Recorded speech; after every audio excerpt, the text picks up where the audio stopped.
This is Optimal Relationships Daily, episode 1428, How to Rediscover Your Identity After a Relationship Split, by Eddie Corbano of lovesagame.com. Hello, everybody, and welcome back for another installment of ORD. I'm Greg Audino. I'm your host and narrator here on the show, and I'm so glad to have you here today. This time, we're going to turn our sights onto the work of Eddie Corbano once again. And if you haven't heard us read his work before, Eddie really focuses on breakups specifically and how to overcome them. And today he'll be doing so again as we hear his thoughts on rediscovering yourself and your identity after breaking up. So let's do what we do, give his work the floor, and optimize your life.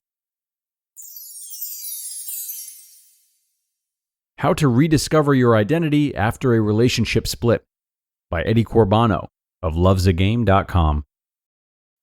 When you go through the recovery period after a relationship split, you will sooner or later notice one very disturbing fact. You may have lost a good part of your true self. You simply aren't the person anymore that you were at the beginning of the relationship. This partial identity loss is one of the main reasons you feel how you feel today, the feeling like someone pulled the rug out from under you. What does this mean, and how is it actually possible to lose parts of ourselves? The identity loss after a relationship split. Most of us spend our times in the pursuit of the perfect one, the ultimate partner. The perfect one stands for happiness, security, love, and intimacy. Unfortunately, the one also includes the belief that all the personal issues we're struggling with our whole lives will just cease to exist, wiped away by eternal love. Society reinforces such beliefs. Ask my twin daughters about princesses and princes. There are consequences for these unrealistic expectations.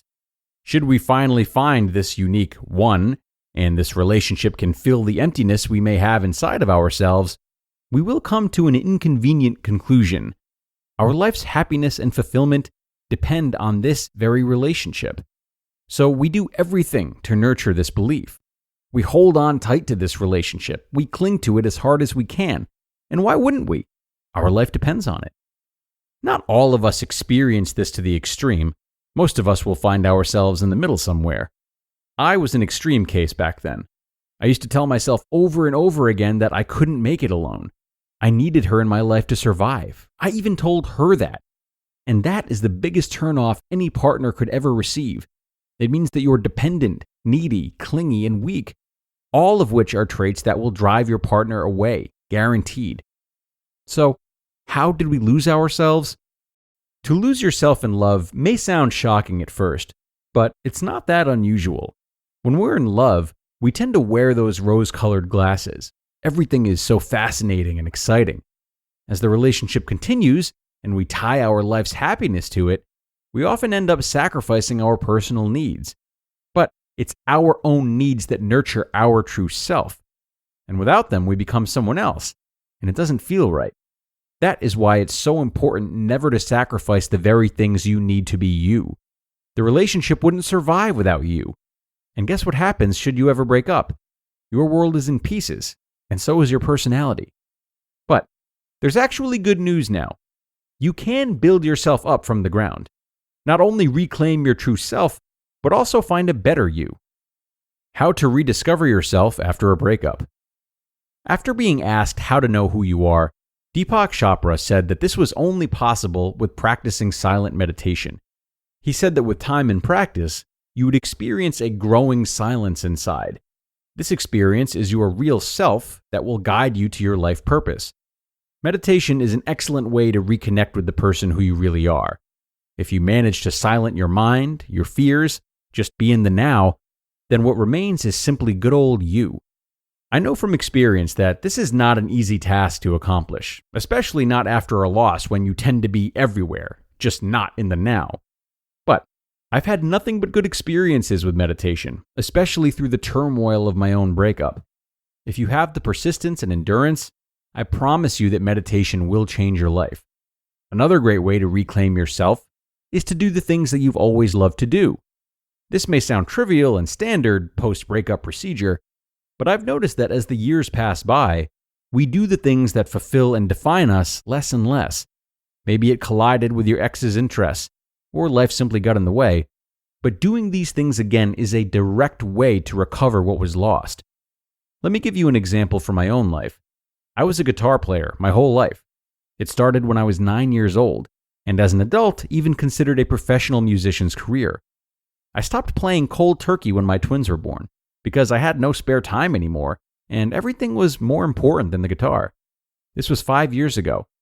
I started playing again recently, and it just felt as if a lost part of me was somehow unlocked again. Making music is a deeply wired part of myself, and since I'm doing it again, I'm feeling happier and more balanced, so much more me. So, do the things that define you and make you happy. Make them a number one priority. It might also be a good idea to connect with an old childhood friend to relive happy times again.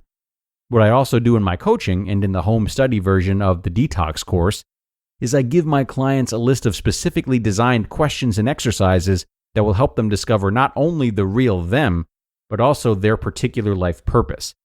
Because these are the two things, rediscovering yourself and finding your life purpose, that you must aspire to if you want to get the best out of this devastating experience. And these, among other things, will also protect you in the future by showing you the path you should follow so that you never again derail from your predetermined path and stay true to the real you. You just listened to the post titled, How to Rediscover Your Identity After a Relationship Split by Eddie Corbano of lovesagame.com. And thanks a lot to Eddie for this post. Always good material from him when it comes to breakup recovery.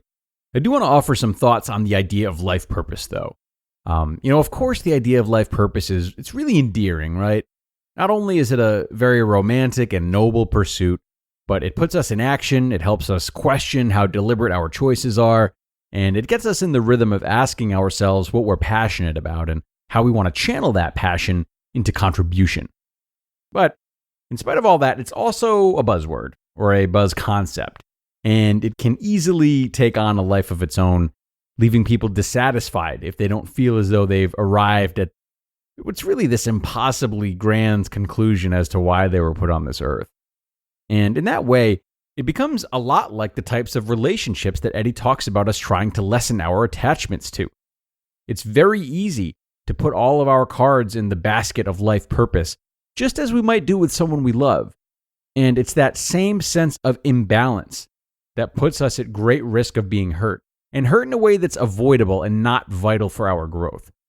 So, whether it's a romantic relationship, the chase for your life's purpose, or anything in between, be mindful of what healthy detachment and separation from these things might look like. Okay, and with that, we're going to wrap things up for today, folks. I'm really grateful that you've joined as always, and I hope to see you again tomorrow as we dive into some parenting content. That's where your optimal life awaits.